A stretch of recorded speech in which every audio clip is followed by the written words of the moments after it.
Technology and ideas for the future across the globe are on display at the World Expo in Dubai. That opens Friday after a year's delay because of the COVID-19 pandemic. Now, among the hundreds of country pavilions are Singapore brands that are doing their best to get their names out there. It's the first time that the Expo is being held in the Middle East and African region. Gwyneth Cho joins us live now at the official opening of the Expo. Gwyneth, what can we expect from the Expo this year? Well, it's actually been dubbed the world's greatest show over here, and there are more than 190 countries participating despite the difficulties that the pandemic has brought. And they are broadly grouped into three themes that explore what the future could look like for all of us, through sustainability, mobility, and opportunities for everyone. And even though it's been delayed, the country pavilions and various participants have actually said that the delay is a blessing in disguise. Because of the pandemic, there's been a lot of movement control. It's been very hard to get labor in to construct and build these pavilions and finish them. So by delaying by a year, it means that they have more time to get everyone in, get the resources they need, and finish it and open this show to the world. And one such pavilion, of course, as you've mentioned, is the Singapore Pavilion, which is showcasing its vision of a livable and resilient city by building basically what is a rainforest in the middle of this desert and sustaining it, watering it by being completely net zero energy. And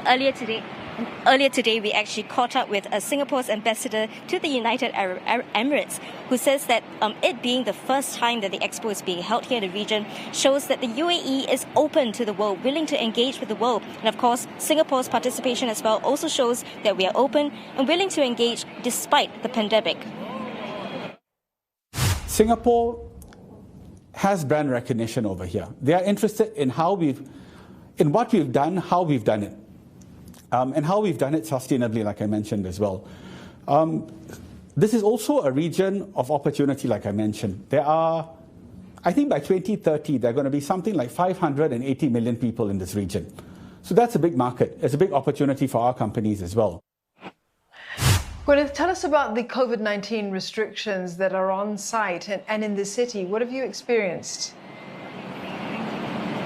Well, visitors to the Expo from tomorrow over the age of 18, they have to present a vaccine certificate or a negative PCR test taken in the last 72 hours. And if they don't have that, there are actually testing facilities on site at the Expo, and they'll get their results in 4 hours, and then they can head in and visit the various pavilions and exhibitions over here. And that really speaks to the ease of testing right here in the UAE. In residential areas, you can have 24-hour drive-through testing. Of course, everybody goes about by car over here. It's a massive desert, and you can also, and these certificates are actually valid for travel. I mean, just last night we did our test at 11 p.m. and by 7 a.m. it was in our inbox. Our results were in our inbox. So apart from mandatory mask wearing and 2-meter safe distancing that's everywhere, it does feel very much over here that life is back to normal. Everywhere we go, it's crowded restaurants, crowded streets, crowded attractions.